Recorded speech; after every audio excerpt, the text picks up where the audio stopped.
This video is how to do a perineal massage with a yoga tune-up ball. So I'm going to show with a pelvic model, and then I'll talk about some different options or variations that you can do. So this is the pelvic model. So here I'm showing if you were lying down with your legs bent, you're looking straight ahead. So here I have the anus, and then I have the vaginal opening, and then in between that space is the perineal. So it's a pretty thick, dense layer of muscles as well as connective tissue, and it can also be an area of tenderness, of trigger points, especially of someone who is having pain anywhere, whether it's along the top urogenital triangle diaphragm or along the anal triangle. And so there's obviously a lot of work that can be done internally, but then you can also access a lot of decreasing the tension just by accessing this particular point. So I have a yoga tune-up ball, and I like using this because the yoga tune-up balls, they have a really nice soft grip. They're slightly dense, so compared to using like a tennis ball where it's hollow, this has a little bit more density to it.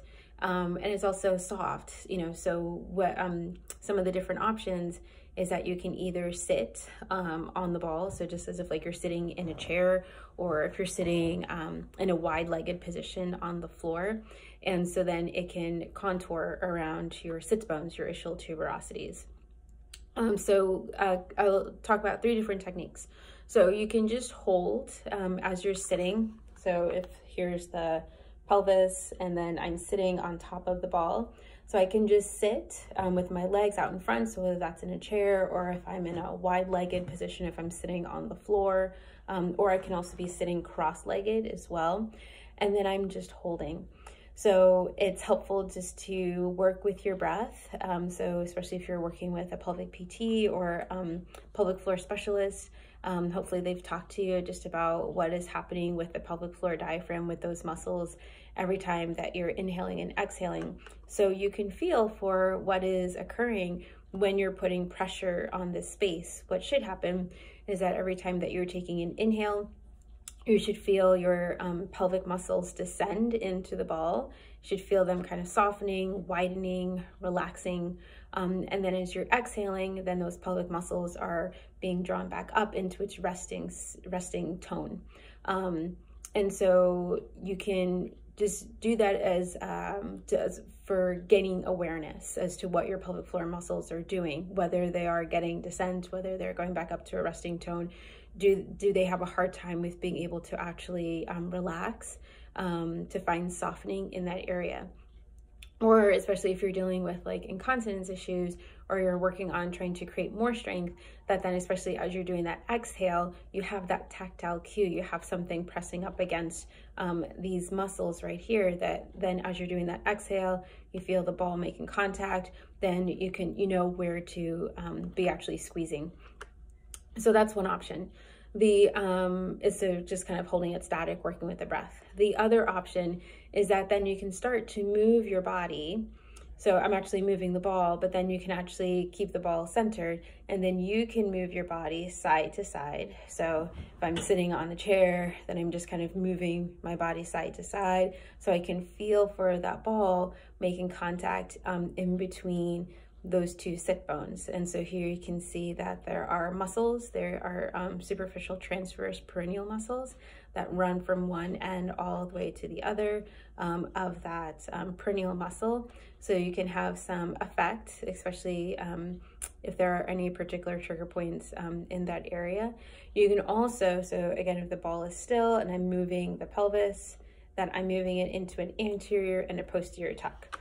So if I face it in this direction, that anterior tilt, so I'm tilting the pelvis forward, spilling the bowl forward, and then an tuck where I'm going backwards.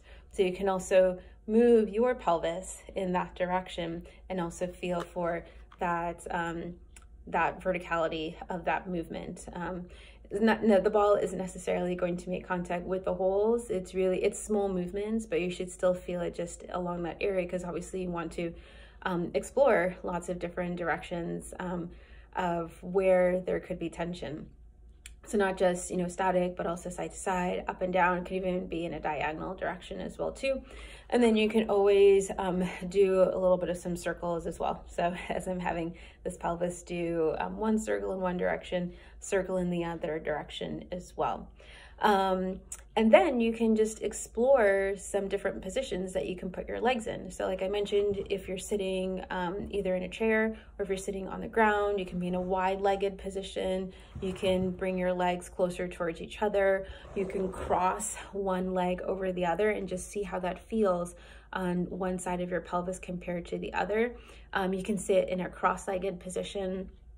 You can do like a 90-90 where the one leg is out in front of you in external rotation, the other one is an internal rotation, and you want to just explore, because a lot of these pelvic muscles have attachments to your hip musculature as well too.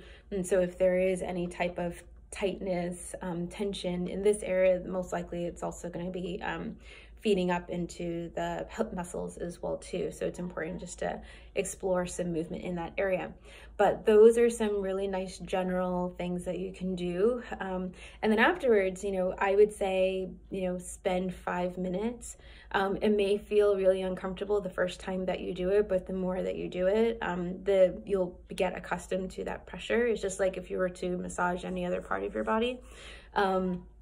But if you do it, you know, for the first 5 minutes, especially if you're feeling spasmy triggers, trigger points where you're feeling pain, and then afterwards you take the ball out, and you should just feel a lot of descent.